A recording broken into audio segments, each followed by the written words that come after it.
Mapagpalang araw, kaibigan. Ito pong inyong kaibigan kay Jesus, Brother Manny Bautista. Minsan pa, tayo po'y mag-aaral. Ang hawak kong Biblia, Magandang Balita, Biblia, Catholic Edition. Ayan po. Yan po, ang hawak kong Biblia. Dito tayo mag-aaral. Alam niyo po, kanina lang, may napanood ako. Yung mga grupong Antikristo at kulto ni kulto. Ang tunay daw pong Diyos, walang dinadalanginan ng ibang Diyos. Referring to God, the Father. Kasi sa kanila, tunay na Diyos ang Ama. Kaya, kung tunay daw si Jesus, bakit siya dumadalangin sa Diyos Ama? Yan ang kanilang stand. Kasi hindi sila papayag na si Jesus po ay Diyos. Kaya gano'n ang sinasabi nila, para palitawin si Jesus, hindi Diyos kundi tao sa likas na kalagayan. Ito po yung kanilang pinagbabasihan, yung Diyos ko, Diyos ko. Ito yung eksena doon sa cross. Ngayon, dahil ang gamit ko po, Magandang Balita Biblia, hindi po King James Version. Doon sa King James Version, Diyos ko, Diyos ko. Bakit mo ako pinabayaan? Yun po yung nandun. Kaya yun ang ginagamit nila. Kung totoo nga bang tunay na Diyos si Jesus, bakit mayroon pa siyang dinadalaginan na Diyos? Itong mga kultong ito, hindi nila naisip si Jesus anak ng Diyos. Anak ng Diyos. Kasi sa kanila, ang kanila pa sinasabi, kung si Jesus ay Diyos, lalabas dalawa ang Diyos mo. Ganun sila. Mas maganda na dalawa ang Diyos mo, ang Diyos Ama at ang anak na si Jesus. Kesa naman sa kanila, sa King James Version, na Biblia rin, ang kanila tinatawag na Diyos ay Diyos Ama. Yung mga Antikristo at kulto, Hebreo 1:8, sa King James Version. Ang isang Diyos pa nila ay yung luklukan ni Jesus ay Diyos sa kanila.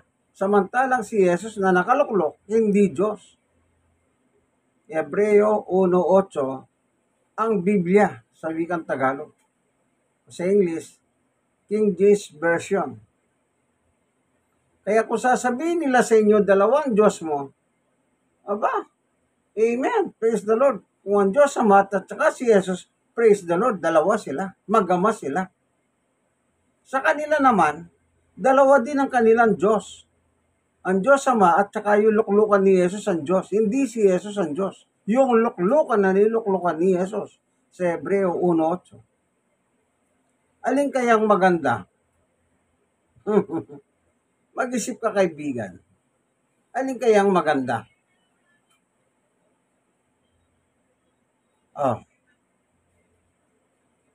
Meron akong babasahin bago tayo papalahot sa pag-aaral.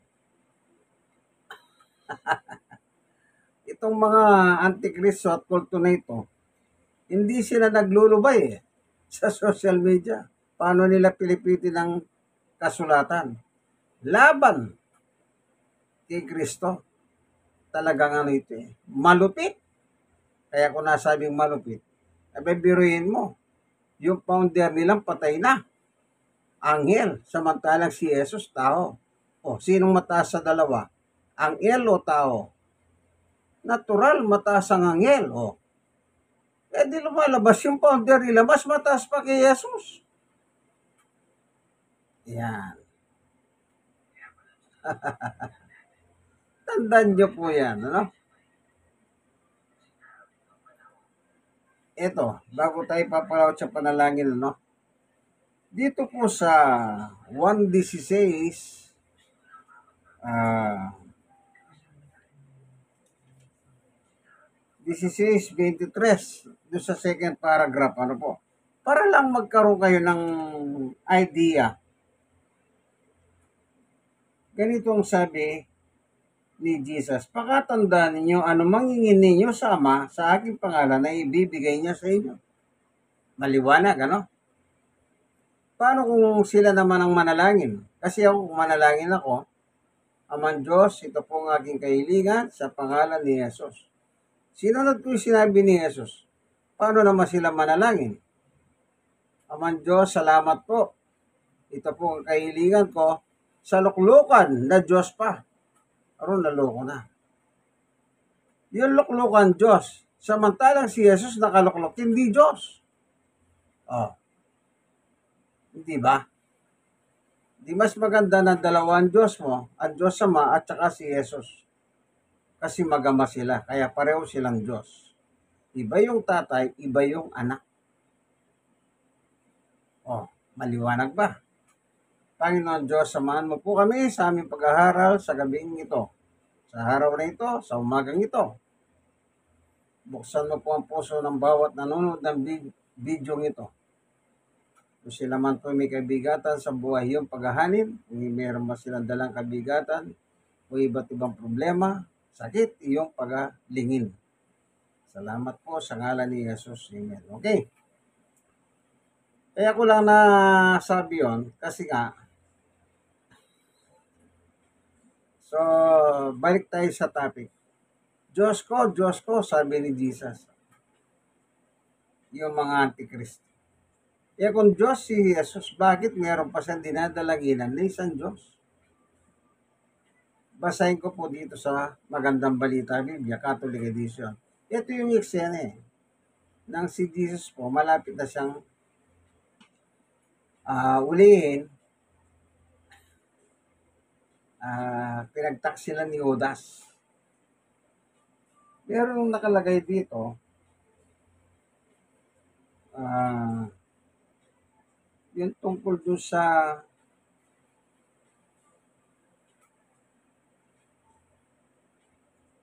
sabi niya, yung salitang Diyos ko, ano?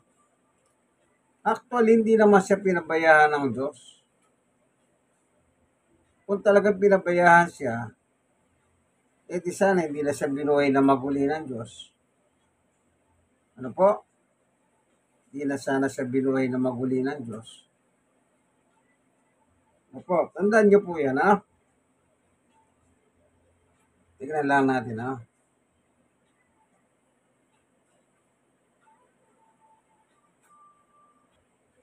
Ito po, basahin ko. Mateo 23,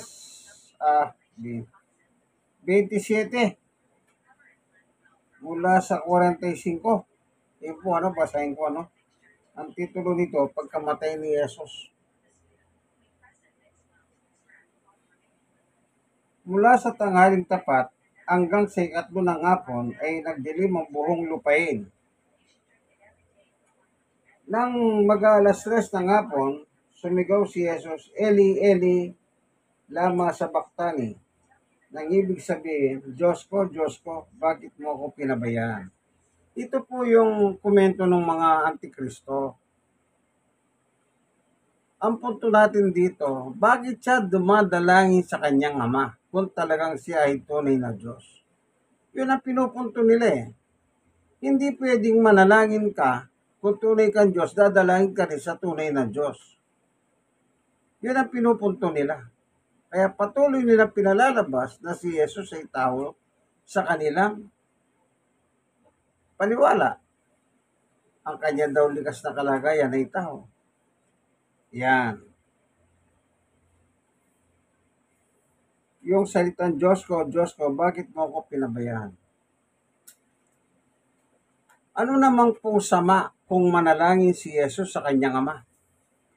Oh, meron pa akong babasahin.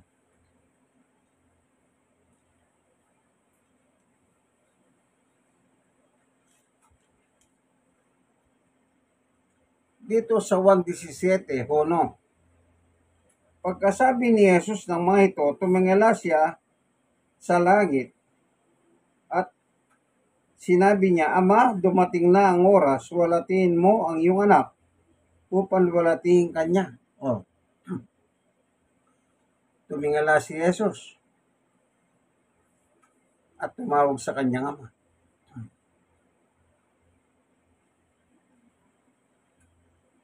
Dos, sapagkat binigyan mo siya ng kapangyarihan sa lahat ng tao upang bigyan niya ng buhay na walang hanggan ang lahat ng ibinigay mo sa kanya.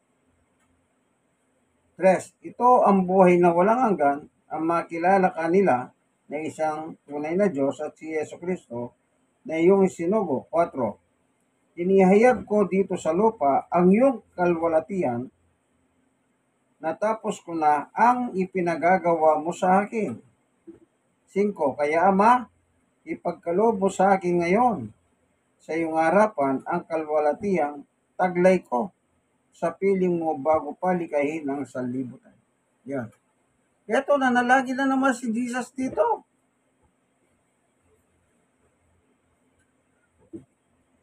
Ito Hallelujah.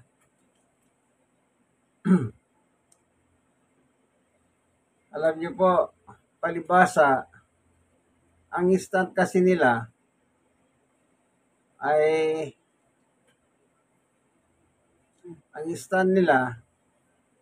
gusto nilang itaktak sa utak ng mga tao na si Jesus ay tao lang talaga sa kanila. Ang likas na kalagayan tao. Yan po talagang kanilang banat. Ano po?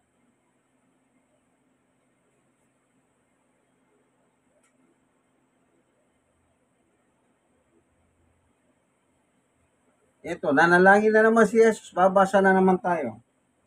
Hebreo 5:7. Noong si Jesus ay namumuhay pa rito sa lupa.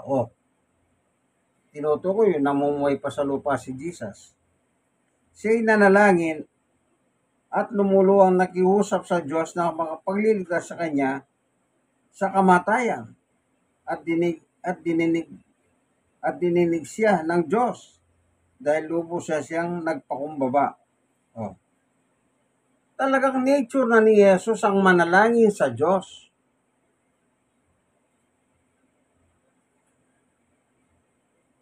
Nature na niya.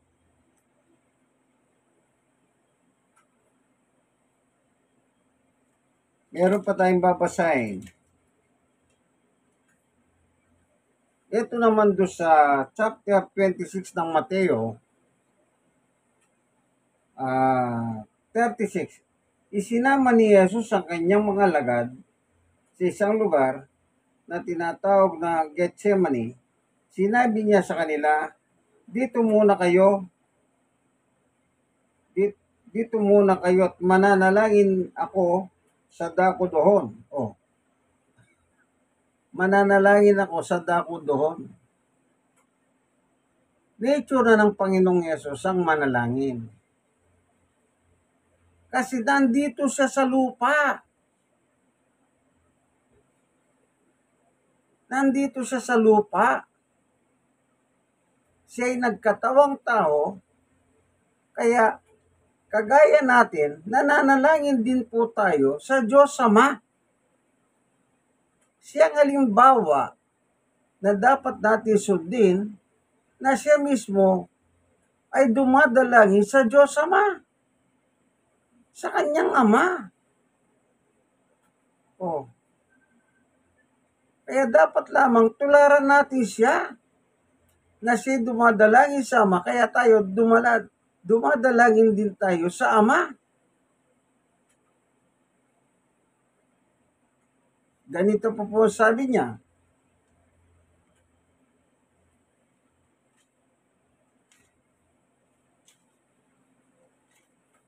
Mateo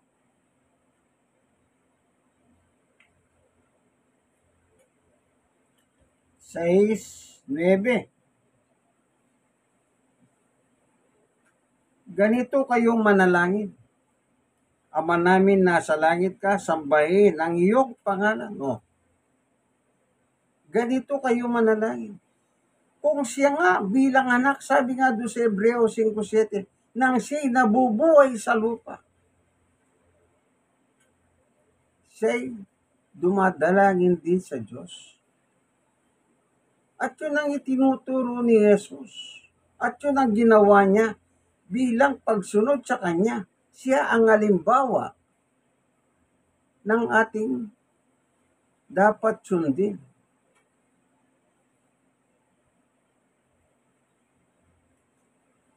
Hindi yung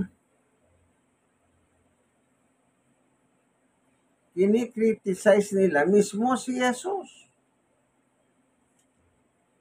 Ano pa nakalagay? Dito po sa unang Korinto, chapter 11, ganito naman ang sabi ni Apostol Pablo. Tularan ninyo ako gaya ng pagtulad ko kay Kristo. Yun. Yan ang magandang padron. Tularan natin si Jesus.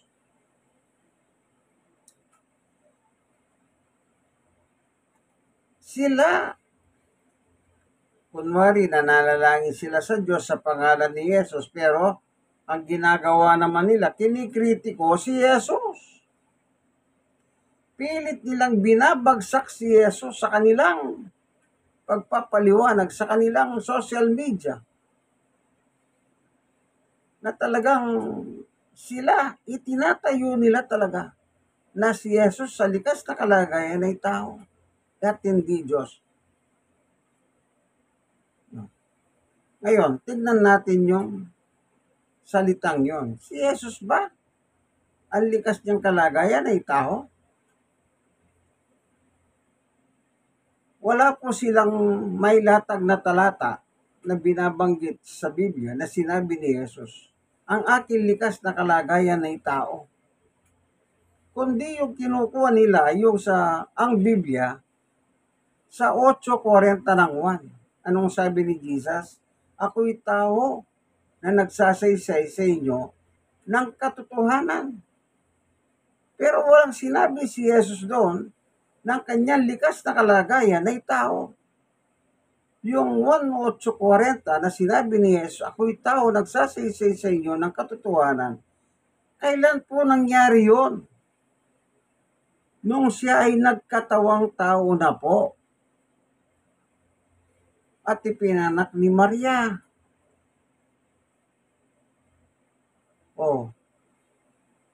Kasi po, kung hindi pa magkakatawan si Jesus, hindi mo siya makikita. Kasi po, espiritu siya gaya ng Diyos. Ang Diyos espiritu. Kaya ang kanyang anak na si Jesus ay espiritu. Kaya yung pagdadalang tao ni Maria, hindi po sa similya ng lalaki, kundi ang pagdadalang tao niya ay nagdadalang tao mula sa saan?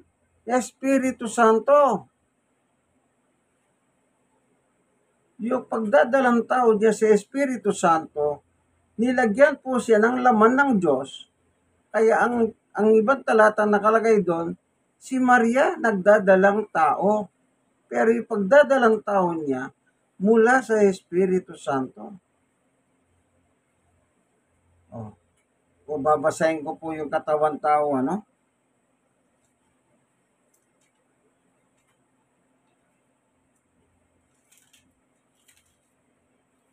Ganito po ang nakalagay. Hebreo chapter 10. 5:6. Dahil diyan, nang si Kristo ay naparito sa daigdig, sinabi niya sa Diyos, ang mga pang-alay, pati mga andog at mga ayop na handang sunugin, hindi mo nahibig sa dambana dalhin, hindi mo na kinalugdan ang mga handog na sinusunog at ang mga handog upang pawiin ang kasalanan. Kaya tinihanda mo ang aking katawan upang maging handog.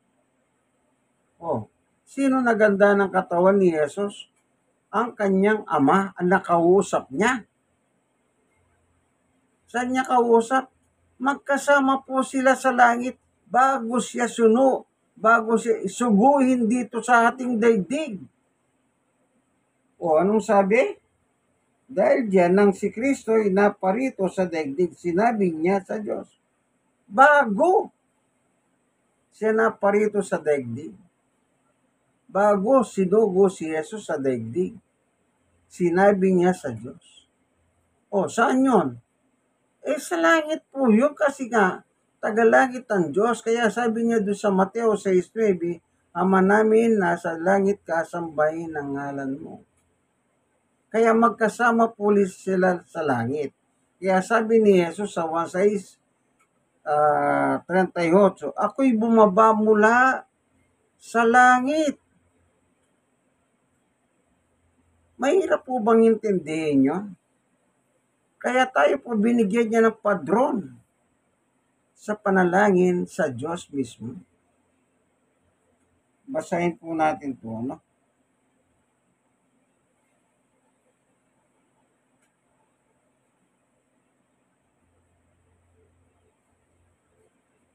Ito, 1:38. Ganito nakasulat, ako'y bumaba mula sa langit, hindi upang gawin ang sarili kong kalooban, kundi ang kalooban niya na nagsugo sa akin. O, sinong nagsugo sa kanya? Di ang kanyang ama, pinadala dito sa daigdig. So, wala siyang katawan. Kaya sinabi ni Jesus, bigyan mo ko ng katawan, Ama. Kaya binigyan siya ng laman at doon na-develop yung laman sa sinapupunan ni Maria.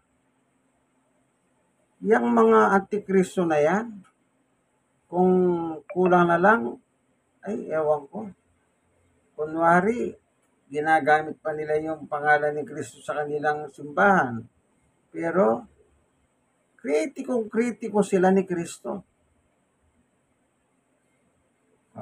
Kawawa naman si Kristo sa kanila. Isipin nyo. Sasabihin nila, si Kristo, tao, hindi Diyos kailanman. Pero magama sila ng Diyos. Wala Narihati na sila sa kanilang doktrina. Hindi na po nila pwedeng baguhin pa yung doktrina nila. Kaya ginagawa na lang nila ngayon, kritiko ng kritiko kay Kristo, kay Jesus. Wala Kasi pag binago nila ang doktrina nila, sabihin nila, sige, mula ngayon, Diyos na rin si Jesus. Ala na. Sasabog ang kanilang iglesia o simbahan. Bakit? Paano na yung mga namatay nilang nabola nila? Paano pa nila tuturuan yun? Na lumalangoy na sa parusa ng apoy. Kasi nga, mismong tagapagligtas ay kinikritiko nila. Lalo na sila. Meron pa silang isang doktrina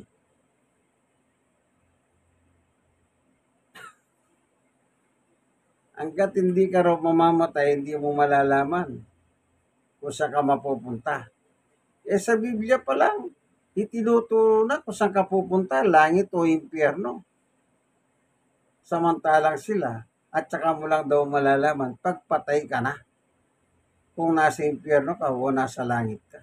Aba, patay ka na Kanino mo pa ibabalita ngayon? Hoy, nasa langit ako. Hoy, nasa impyerno ko. Paano mo pa ibabalita sa tao yon? Sa Biblia, kapag mananampalataya kang totoo kay Jesus, langit ka. Langit ka. Sila kunwari nananampalataya sila kay Jesus, pero numero 1 silang kritiko ni Jesus. Sipin niyo yung sinasabi kanina na panood ko na. Kung totoo daw Diyos si Jesus, kung tunay, bakit dumadalangin din sa Diyos? Malabnaw ang kanilang utak. Kasi labnaw ng utak ng kanilang founder na patay na. At so sumunod, patay na rin. At yung apo na lang ang nagpapatakbo ngayon sa iglesia tinayo nila na Antikristo. Kawawa yung mga tao dyan, mga miyembro. Pero napakasipag. Akala mo totoo yung aral nila. Pero ang aral nila, puro pagpuna, kritiko, pang-criticize sa Panginoong Yesukristo. Alin ang gusto mo, kaibigan? Dalawang Diyos? Ako, dalawang Diyos. Si Jesus at saka ang Diyos Ama. Sila, ang Diyos Ama at yung luklukan ni Jesus. Hebreo 1:8, ang Biblia.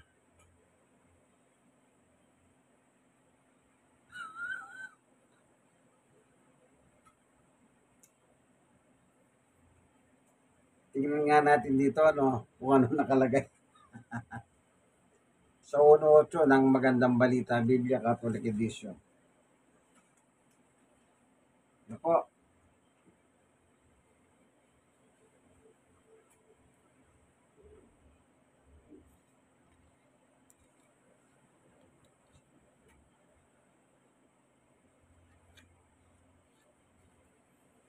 tingnan natin dito,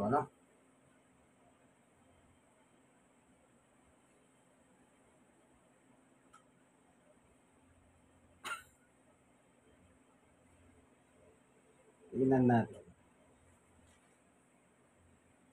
Sa Hebreo 1:8, Magandang Balita, Biblia Catholic Edition. Ngunit tungkol sana kay sinabi niya, ang iyong trono, O Diyos, ay magpakailanman. Magpakailan pa man. Ikaw ay mag-aharing may karunungan yan. Trono ang nakalagay dito. Doon sa King James, luklukan. O Diyos, ang iyong luklukan. Yan. Sige. Isipin niyo, yung luklukan ng Diyos, yung nakaupo, si Jesus. Hindi Diyos. Dito pala, trono. Trono power.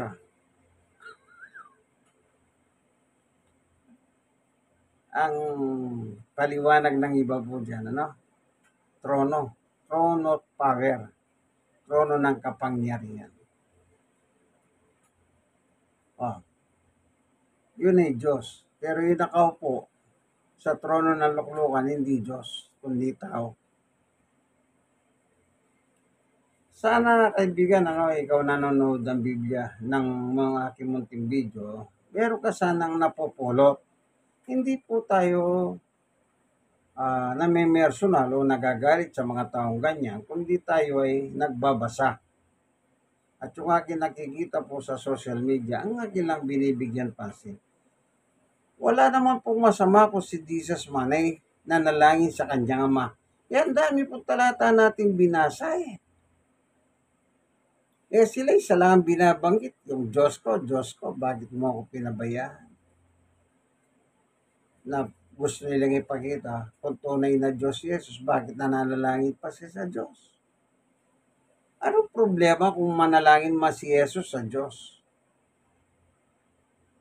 Kasi po, nasa katawan tao siya.